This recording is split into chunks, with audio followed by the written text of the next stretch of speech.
It's late October 2025. That means that the midterm elections are roughly 1 year away. And so the left needs to get its act together. How can the left improve? How can the left make sure that corporate Democrats lose to progressive Democrats in 2026 and that Republicans lose either to corporate Democrats if the corporate Democrat is a nominee or progressive Democrats? How do we make sure that Republicans are most likely to lose? How do we ensure that the chances of the Democratic nominee prevailing against the Republican are the strongest? Well, one thing that needs to happen during the primaries is there needs to be a rejection of career politicians. Now, career politicians come in all different shapes and sizes, to be fair. There are some very talented career politicians. There are some untalented career politicians who their advice, their wisdom, their conventional wisdom has been tried again and again, and they've lost and they've lost and they've lost. So we need to try some unconventional strategies in terms of the candidates we run. I think that Graham Plattner is a solid example of that. And apparently, there was this one unbelievable poll where he is trouncing Maine's incumbent governor, Janet Mills. This shows that Democrats in Maine are really just tired of the generic old Democratic Party. Mills is 77 years old, so that's a consideration. And it has become all the more salient after the Joe Biden fiasco and his nonsensical ramblings and talking about how we finally beat Medicare and just the complete humiliation that the Democratic Party suffered as a result of him. In addition to President Trump's seeming cognitive decline, he's very confident, but it does appear that he's declining cognitively as well. He is 79 years old. He turned 79 in June. So yeah, we can see some of that in him. Mills would be in her 80s if she were to take office in 2026, or at least during her Senate term, she would be. So Democrats are generally starting to reject career politicians a little bit more. I think the left needs to push them to do that even more, though. There needs to be a firm rejection of people like Chuck Schumer, and really a primary is in order for Mr. Schumer. A primary is in order for Hakeem Jeffries. If they win their primary, then back them against the Republican because they're generally better than the Republicans on pretty much every issue. But you know what? We need to give them a run for their money. It's kind of like negotiating. You give them a fierce progressive challenger. They go, oh, that's really mean. I don't like my mean challenger. But even if they win, you can still have some leverage. You can have some leverage. We saw it before in 2020 with Bernie Sanders and Joe Biden, where Joe Biden, even though he did run not a super solidly left-wing campaign, it was more left-wing as a result of the challenge that he faced from Bernie Sanders, the most left-wing senator in the country. He made it more progressive on climate issues, on economic issues. And so, there is merit to challenging a corporate Democrat and losing. Losing doesn't always mean you actually lose for good, forever, You get to make your mark and you can exert leverage by saying, hey, look, there is a fierce movement in this country, in this state or wherever, for a view that is a bit different from yours, more progressive than yours. And we think that you should show some respect to it, defer to it in some areas, and we think you'll be better off for it. And Joe Biden was better off for it in 2020 when he listened to Bernie Sanders. In terms of talking about the issues, because the issues are very important, economic issues have to be the most important, though. Economic issues have to be put at the forefront. Republicans want to make everything about social issues and cultural issues, things like immigration. They want to scream about people not speaking English. They want to say, oh, look at these foreigners who won't assimilate. This is so bad. They focus so much on that because that's the stuff they can get so angry about. That, as well as LGBTQ issues and sometimes abortion. They were going absolutely crazy during the 2024 DNC when there was a truck there that provided free abortions to attendees at the DNC. So they get livid over social issues. Economic issues, they put up a little bit of a front of caring about the common man by talking about inflation. Look at how bad Biden inflation was. We're going to get prices lower. We're going to get $2 gas. It's going to be great. You're going to save so much on gas thanks to good old Republican economics. We're going to lower your taxes, no taxes on tips. We're going to make your interest payments on your car loan tax deductible. So they talk about some stuff that seems like, okay, it's helpful to the working class. But then when you look at the legislation they propose, it's like, no, this needs to be skewered as class warfare legislation. So if Republicans want to do well, they have to stop passing class warfare legislation. If Democrats want to do well, Democrats and the left want to do well, they have to start calling out class warfare legislation, which they're doing an okay job at so far. They're doing an all right job. There also does need to be a fight on some of the cultural issues as well. Democrats should focus most on economic issues. Leftists should talk about getting people health care the most, I think. And in fact, it was this talk of health care in 2018 that was really helpful with the potential repeal of the Affordable Care Act and the Medicaid expansion by state. So talk about the cultural issues. Do so in a way that frames them as the ones going on the offensive and us going on the defensive, because they have their rhetorical tactics. They try to make it seem like, oh, we the normal right wingers were just going around living our lives in this country, and the freak leftists came along and they tried to ruin the culture, and it was so bad, and we're just fighting back. We should say no. Look, spare us your crocodile tears. Spare us your crocodile tears about the degradation of the culture and how horrible things have gotten on that front. You're trying to use these so-called fears, these fake fears, these crocodile tears, in order to oppress people from different marginalized groups. That's what you're trying to do. It's how they justify homophobia, transphobia, racism, xenophobia, all this stuff. And they wrap it in jokes too, dehumanizing jokes. So that's how the left should counter. The left should run on social issues, but they should be secondary to economic issues. And the right, obviously, the right would probably agree with that, actually. They would agree with that advice, because they always say, oh, if you just would drop wokeness, you'd do a little bit better. If you just drop the trans issue, you'd do better. And it's like, no, we're not going to drop it. We're going to talk about economic issues the most. We're also going to talk about how we're going to make life easier for everyone, no matter if they're cisgender, they're heterosexual, they're white, they're born in America, they're not born in America, they're from a rural area, they're from an urban area, whatever, their religion, all of that stuff. We want to make it better for everyone. These people say, oh, the stock market is doing well under Trump, and we don't like the foreign invaders. We want to get them out of this country, and we're kicking them out under Trump, so that's really cool. No, let's try to make things better for everyone, regardless of immigration status, regardless of whether or not they have money invested in the stock market. How about that? So reject their divisiveness. There needs to be a firm rejection of that. Do Democrats need to dial back some aggressive rhetoric on some issues? Yes. Now, there are people who say, oh, the Republicans are unhinged, so Democrats should be equally and opposite unhinged. On some issues, that makes sense.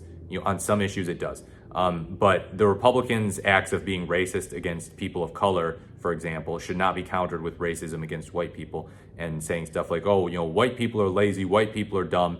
Graham Plattner had to apologize for his Reddit posts where he called white people, rural whites, lazy and stupid. And I think those were the words he used. I know he used stupid, but yeah. Don't counter bigotry and hatred with bigotry and hatred. Counter it with aggression against the Republican politicians and their propagandists who are just complete and utter liars. Counter it with aggression against ICE agents too, because ICE agents are willingly going along with this horrific agenda of President Trump. They're like, yeah, no, we enjoy this. This is fun. They're joining ICE. They're wearing masks so that nobody can identify them, so they can get away with crimes. Talk about the problem with the Republican Party claiming to be tough on crime and yet enabling these criminals to violate the Constitution. Talk about that. Talk about the Republican Party's, the President of the United States is a felon, for crying out loud. Now, to be fair, his felony charges were very technical in nature, and so that's how Republicans try to dodge, like, oh, no, it's not really. No, he didn't do anything bad. It's not like he shot someone on Fifth Avenue, even though he's joked about it at times. No, he's a fine guy. He just, Democrat warfare, DOJ, FBI, nonsense, political persecution, witch hunt. They throw all the buzzwords out there. Don't care. Talk about the fact that he's a felon.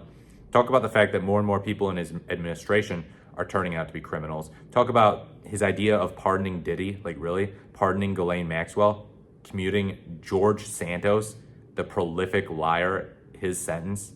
Talk about that. Talk about them being pro-crime. So you know what? Yeah, use some of their argument. Not all of their arguments are inherently like evil, but just turn them back on them and say no. But don't turn their racism back on them. No, we can't be racist against anyone. It's not okay to be racist or sexist towards people of color or women just because they vote Republican.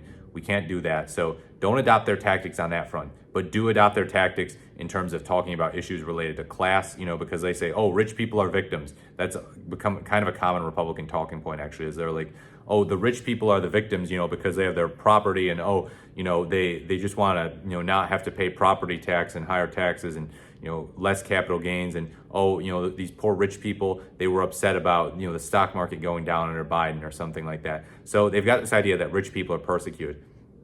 Say no. Rich people are not persecuted. Say the most persecuted people in this country are people who are not wealthy. Republicans also have really gone far in demonizing the homeless. They've gone very aggressive on that front, saying, oh, these are just bums and losers. They're addicted to drugs. They'll never fit in with normal society. The reality is that homeless people may have made some poor choices in the past. It's true. Everyone has made some poor choices. And there may have been some poor choices that caused them to be homeless. But really, are we just going to pretend like there's not a system that's enabling these types of things, that's making it so much easier for these people to fall between the cracks?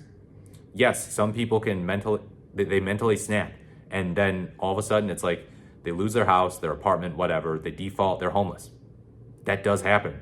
It's insane to think, but no, Republicans cannot be allowed to simply pretend like, oh, it's homeless people who are on the living high on the hog or whatever. Just no, none of this nonsense. It's the billionaires, it's the multimillionaires even, it's the uber wealthy.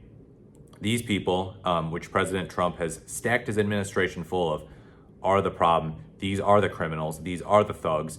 There are people of all sorts of classes, rich and poor, who are criminals. But these are the criminals who are getting away with it the most. And it stands to reason that the criminals who get away with it the most are the ones we probably ought to focus our attention on. Our criminal justice system brings justice to the poor and the middle class criminals, but not to the upper class ones, generally speaking. Generally speaking, they get away with it. President Trump will probably never spend a single day in a prison cell, and that's a damn shame. So yeah, focus on the issue of the Republicans being criminals as well. But most importantly, talk about how you're going to put more money in people's pockets, how you're going to make sure that people get health care. I asked my followers on Threads, how long do you think it'll be before we have a universal healthcare system? Democrats should capitalize on that desire for a universal healthcare system that Americans have. They should say, look, 2026, we're going to block the damage that the Republicans are doing to our healthcare system through the big, beautiful bill. We're going to try our best to block it. Obviously, not all of it can be blocked. 2028, hopefully we can get ourselves there. Unfortunately, some of the establishment Democrats don't really believe in that, and so that's where primaries come in. That's where pushing them left comes in. I think it's starting to happen. More and more Democrats are dissatisfied with the centrist corporate Democrats, and more are starting to shift in a more, I would say, social democracy position, a position that's like, yeah, no, look, just taking all your money from corporations is pretty dumb. Even if you don't, even if you promote things like Pride Month and BLM and, you want to raise taxes on the rich just a little bit, that's not really enough. That's not really enough. Like, it was that type of policy that led to Trump getting elected, just allowing corporations to do what they want. And, when you have a race between a Republican who's simping for corporations and a Democrat who's simping for corporations, the Republican is going to win 10 out of 10 times. Pretty much. 9 out of 10 probably. 9 out of 10. 9.5 out of 10, something like that. But yeah, expect more discussion on this subject. This is how I think that the left can improve. Focus on the real problems in this country, which are economic problems, as well as some structural problems. Talk about social issues, but mainly focus on being on the defensive against Republicans and portraying them as the freaks who are going on the offensive against the fabric of our country. And talk about the issue of crime. Talk about how they're the main criminals, actually. They're the main criminals, Part of the 2016 stench of Hillary Clinton was, oh, she's a criminal. She seems a little bit corrupt. The emails, James Comey is on her butt. Oh my God. Oh, he's going to get her. Yeah. And it's like, how did that turn out? Trump is now the convicted felon. Hillary Clinton is not. How about that, huh? So 2018 was a decent year for the Democrats. It definitely could have been better. People like Andrew Gillum could have gotten elected. He was up against Ron DeSantis for governor of Florida. And one problem was he definitely pivoted in a more centrist direction, a more career politician direction, rallying with Hillary Clinton. Andrew Gillum did. And yeah, he was originally with Bernie Sanders, but then it's like, okay, he brings Hillary Clinton on. There's debatable wisdom in that. There is a lot of racism in the state of Florida, particularly in the northern area of Florida, and I don't mean to discount the possibility that caused him to lose. But yeah, that was one area in 2018 where the Democrats could have done better. Beto O'Rourke possibly could have defeated Ted Cruz. Texas has a lot more Democrats than we think. It's severely gerrymandered as well. But yeah, there are some deep blue areas in Texas, and it's hard to imagine losing to Ted Cruz so handily, which Beto O'Rourke didn't lose to him super handily, but then Colin Allred did worse. So they had their chances pretty solidly in 2018 to get some more wins than what they got, but they didn't. But 2026 should be better than 2018. It really should. I hope it should be. The numbers are a bit rougher in some ways, but I think that the Trump administration is more unhinged and possibly becoming more unpopular on their trajectory to become more unpopular than it was in 2018. So that's how the left can do better. Let me know what you think in the comments below. please like, comment, or subscribe to the channel. Thank you so much for watching. This is the more the merrier, and I look forward to speaking to you in my next video.